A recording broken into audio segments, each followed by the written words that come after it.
Come on. Pag tapos na ako ng aking trabaho, maglinis ng buong bahay. Kasama na yung laundry, no? Dito ako natambay minsan. Kasama siya.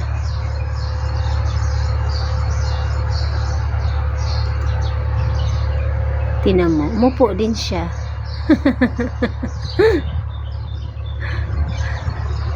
Yan dito. Diba? Kaya minsan, hindi lang minsan, nagtatanim ako ng dyan, may tanim ako sa garden. Pinya.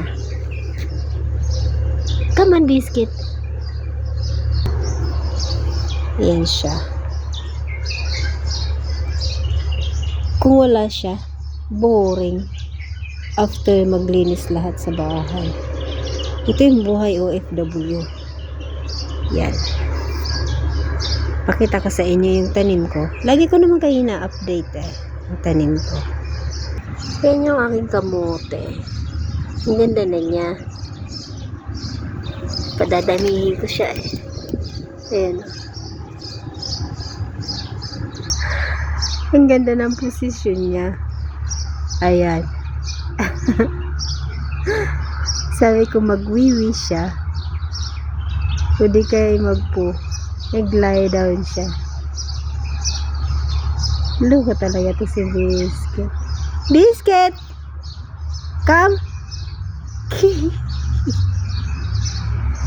Luko talaga si Biscuit. Yan ang kalaro ko.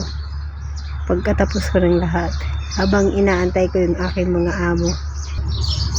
Katulad niyan. Dito ko lagi.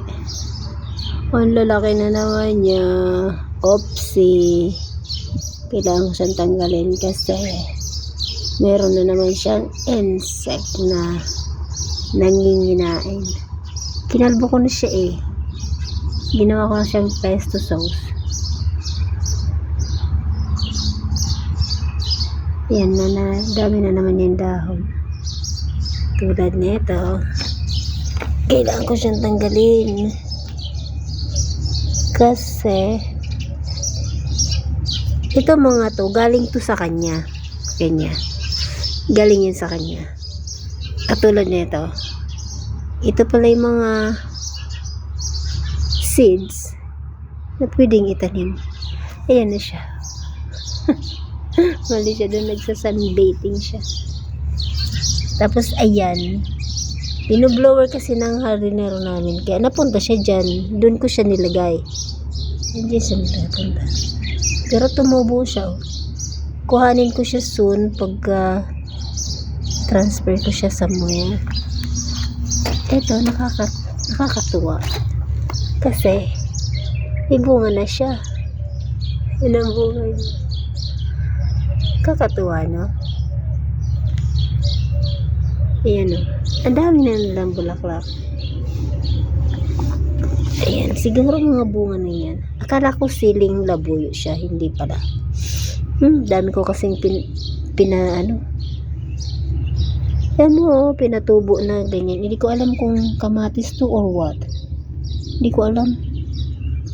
Basta tinanim ko sila tapos ang lalaki nila. Grabe, ang lulusog.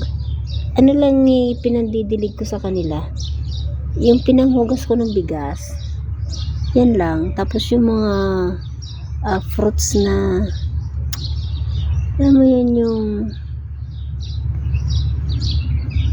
yung fruits na tinatapon ko is yung mga balat, nilalagay ko siya sa isang lalagyan, tapos binababad ko doon ng pinanghugas na bigas. Yan.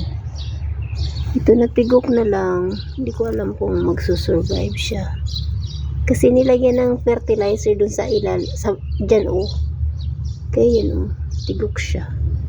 Dapat ang fertilizer sa lupa. Dito may tinanim ako ditong avocado. Hindi ko alam kung magsusurvive siya or what.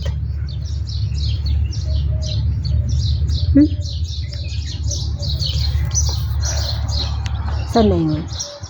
Huwag ko asa na yun. Lumayas Salamat po sa panonood. God bless po. Ayun siya. Lalakwat siya. Ayun.